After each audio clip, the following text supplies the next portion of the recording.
예수님께서 3일 만에 부활하셨습니다.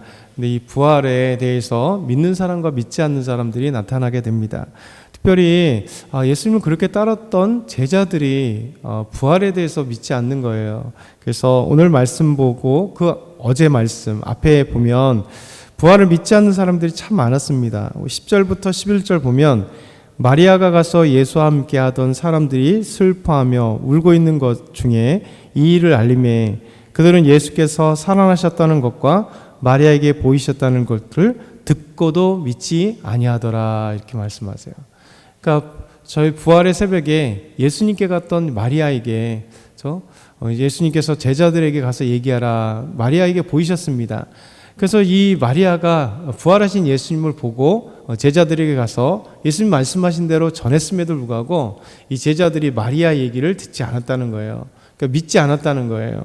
결국 자기들이 보지 않으니 마리아가 헛것을 봤다라는 생각을 했겠죠. 그리고 또 이제 두 사람이 시골로 내려가고 있습니다. 그 누가복음에 보면 엠마오로 내려가는 두 제자 이렇게 얘기하는데요. 12절과 13절 보면 또 한번 우리 12절과 13절 앞에 절인데 읽어볼게요. 12절과 13절 같이 읽겠습니다. 그 외에 그들 중 두 사람이 걸어서 실로 갈 때 예수께서 다른 모양으로 그들에게 나타나시니 두 사람이 가서 남은 제자들에게 알리되 역시 믿지 아니하니라. 두 사람이 시골로 가는 누가복음에는 엠마오로 가는 이 두 사람에게 두 제자에게 예수님께서 나타나셨지만 믿지 아니하더라 이렇게 말씀하세요. 그러니까 마가복음은 이렇게 믿지 않는 거에 포인트를 두고 계세요. 마리아가 전했음에도 불구하고 제자들이 믿지 않고 또 예수님께서 부활하셨음에도 불구하고 이 두 제자는 실망해서 시골로 가고 있었다. 그리고 오늘 예수님께서 이제 제자들에게 나타나셔서 그들이 믿지 않음에 대해서 책망하시는 말씀이 우리 14절 말씀입니다. 같이 한번 읽겠습니다. 그 후에 11 제자가 음식 먹을 때에 예수께서 그들에게 나타나사 그들의 믿음 없는 것과 마음이 완악한 것을 꾸짖으시니 이는 자기가 살아난 것을 본 자들의 말을 믿지 아니함이로라. 아멘. 11 제자가 예수님을 믿지 않고 있습니다. 직접 눈으로 보지 않았기 때문에 믿지 않을 수도 있지만 그래서 그냥 얘기만 듣고 그들은 믿지 않았다 얘기하지만 예수님은 그들의 믿음 없음에 대해서 꾸짖고 계세요. 믿음 없음. 그러니까 예수님의 부활을 믿지 않는 것, 그것은 결국 이 믿음이라는 전제가 되어 있다는 거죠. 왜냐하면 예수님께서 분명히 십자가에 돌아가시기 전에 제자들에게는 3번이나 걸쳐서 얘기했거든요. 인자가 고난을 받고 죽임을 당하지만 부활할 거야. 분명히 얘기했음에도 불구하고 그리고 이렇게 부활의 그 현장에 목격했던 여인들 또 마리아 이렇게 얘기를 들었음에도 불구하고 제자들은 믿지 않았다는 거예요. 어찌 보면 가장 믿어야 될 사람들이 누구예요? 3년 동안 함께했던 제자들이잖아요. 그런데도 예수님의 말씀을 또 그 부활하신다는 말씀 또 그리고 그 사실 자체를 믿지 않고 있다 이런 얘기죠. 그래서 묵상하면서 그런 생각을 했어요. 참 우리가 예수님을 이렇게 부활하신 예수님을 믿는다는 건 참 기적이다. 그렇죠? 더더구나 우리는 2000년 전에 부활하신 예수님, 그 예수님 우리가 눈으로 직접 본 것도 아니고 또 제자들처럼 또 부활하신 예수님을 오늘 무덤에서 보고 온 것도 아닌데 우리가 믿고 있다는 것 자체가 참 하나님 기적이다. 그래서 항상 얘기하지만 이 예수님 믿는다는 자체가 기적이다라고 얘기합니다. 어떻게 우리가 예수님 믿었지? 라고 생각한다면 오직 성경에 말씀하시듯이 하나님의 은혜다. 그렇죠? 하나님이 우리에게 믿음을 주시고 이 예수님을 믿는 믿음, 하나님을 믿는 믿음을 하나님이 주시지 않으면 이 믿음은 절대 소유할 수 없는 거예요. 그래서 하나님에 대한 이 믿음, 구원에 대한 믿음, 하나님을 알 수 있는 믿음, 예수님을 알 수 있는 믿음은 오직 하나님께서 주시는 믿음. 그리고 나서 플러스 이제 내가 결단해야 되고 내가 알아가야 되는 것은 이제 믿음의 성장이라 그러죠. 그러니까 하나님이 주신 구원의 믿음은 내가 하는 게 아닙니다. 하나님이 강렬한 은혜 속에 한 번에 우리에게 주시는 거고 그래서 그 믿음이 또 우리를 통해서 예수 그리스도를 믿게 되고 예수 그리스도의 십자가의 죽음과 그의 부활하심을 믿게 되는 거고, 그래서 구원을 우리가 알게 되는 거고요. 그러고 나서 이제 구원을 받은 자, 우리 그리스도를 믿는 자, 그러면 우리는 어떻게 살아갈 것인가? 이게 이제 피나는 사투 속에서 믿음의 성장이 일어나는 겁니다. 그렇잖아요. 우리가 매일같이 딱 결단하고 믿음이 한 단계 톡톡 올라가면 얼마나 좋겠어요. 믿음은 눈에 보이지 않잖아요. 그렇죠? 우리가 잘 생각해 보면 식물들이나 이게 벚꽃 요즘에 한참 나오지만 이제 벚꽃이 싹 지면 또 이게 푸릇푸릇한 잎사귀가 보일 거고 벌써 식물들은 또 막 올라온 것들 있잖아요. 근데 가끔 가다 보면 야, 새싹이 벌써 이만큼 났어? 풀이 이만큼 벌써 자랐네? 이렇게 알잖아요. 근데 실제 매일같이 매 순간마다 이렇게 풀을 보고 벚꽃을 보면 자라는 건 잘 안 보이잖아요. 왜냐하면 그 시간을 두고 나는 거죠. 그러니까 우리의 믿음도 똑같습니다.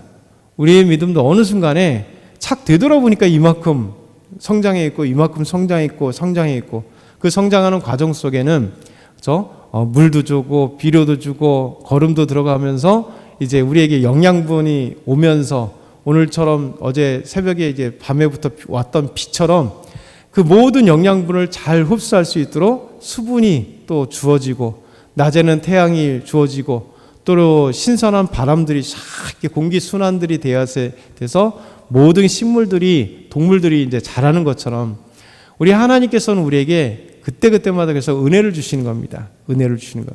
근데 곱게 자라는 이 온실의 화초처럼 있는 것은요, 세상 풍파나가면 금방 죽어버려요. 그래서 믿음이라는 건 똑같은 겁니다. 하나님께서 우리에게 정말 자양분될 만한 하나님의 은혜와 사랑과 그 말씀과 이런 걸 주시지만 동시에 우리가 이 세상에서 이 풍파들이 되게 많아요. 환난과 풍파. 그래서 온실 속 화초가 아니라 이 자연 속에 튼튼하게 자라가는 이런 식물이나 동물들처럼 우리 하나님, 우리의 믿음은 그렇게 아름답게 자라는 겁니다. 그래서 우리의 믿음은 이렇게 자라가는 것.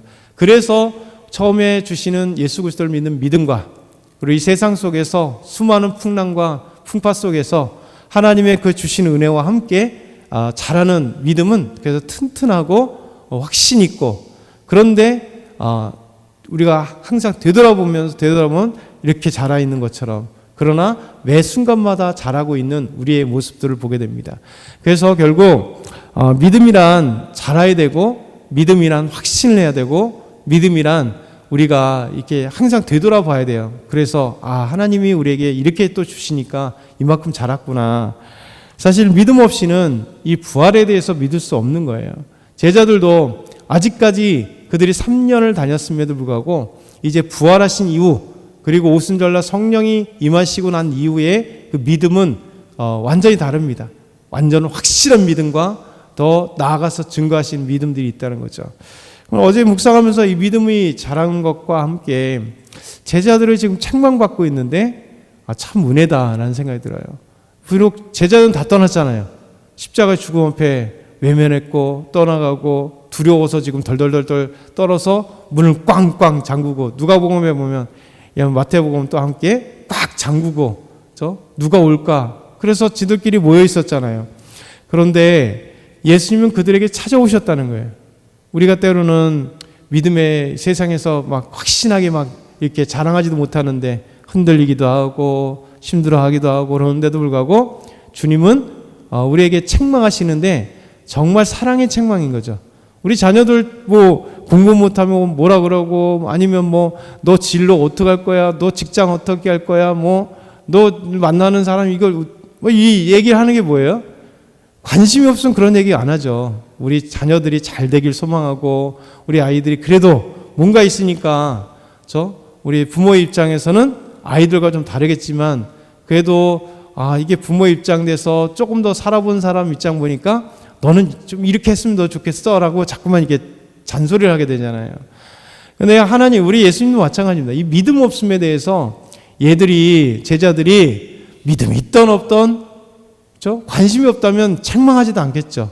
근데 우리 제자들은 믿음이 있어야 되는 거예요. 확실히 가져야 돼요. 그래서 책망하는 겁니다. 그럼 동시에 책망으로 끝나느냐? 그게 아니더라는 거죠. 다시 예수님은 이 제자들에게 엄청난 소명의 말씀을 주세요. 그 강력한 소명, 곧 복음을 증거할 수 있는, 복음을 전파할 수 있는 이 사명을 그들에게 준 거예요. 15절부터 18절 한번 읽어보겠습니다. 15절부터 18절. 또 이르시되 너희는 온 천하에 다니며 만민에게 복음을 전파하라. 믿고 세례를 받는 사람은 구원을 얻은 것이요 믿지 않는 사람은 정죄를 받으리라. 믿는 자들에게는 이런 표적이 따르니니 곧 그들이 내 이름으로 귀신을 쫓아내며 새 방언을 말하며 뱀을 집어 올리며 무슨 독을 마실지라도 해를 받지 아니하며 병든 사람에게 손을 얹은즉 나으리라 하시더라. 그렇게 도망가고 두렵고 그리고 믿지 않았던 이 사람들, 제자들에게 찾아오셔서 예수님께서 엄청난 소명을 주시는 거죠. 이 복음을 전파하라는 거예요. 온 천하에 다니면서 복음을 전파하라. 예수님의 이 십자가의 복음, 구원의 복음, 죽으셨다 부활하신 이 놀라운 복음을 전파하라. 이 전파할 때 믿는 자들은 구원받고 믿지 않는 자들은 정죄를 받을 거다. 그래서 이 복음을 증거할 때 놀라운 표적들이 따를 것이다.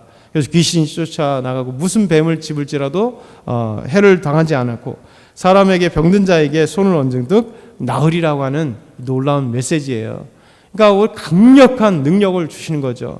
그러니까 저와 여러분에게도 마찬가지입니다. 우리가 복음을 증거할 때 참 복음을 증거할 때마다 놀라운 일들이 있잖아요. 우리가 토요일 전도를 보면 우리가 정말 이렇게 혼자 어렵지만 같이 하게 되면 또 힘을 얻어서 전도할 때 보면 참 다양한 사람들을 만나면서 항상 만날 때마다 되게 감사해요. 와, 참 이런 경우도 있구나. 또 이런 부시는 분을 또 하나님 만나게 하시는구나. 그러니까 얼마나 놀라운 거예요. 복음 전하면요, 하나님의 능력을 체험할 수 있습니다.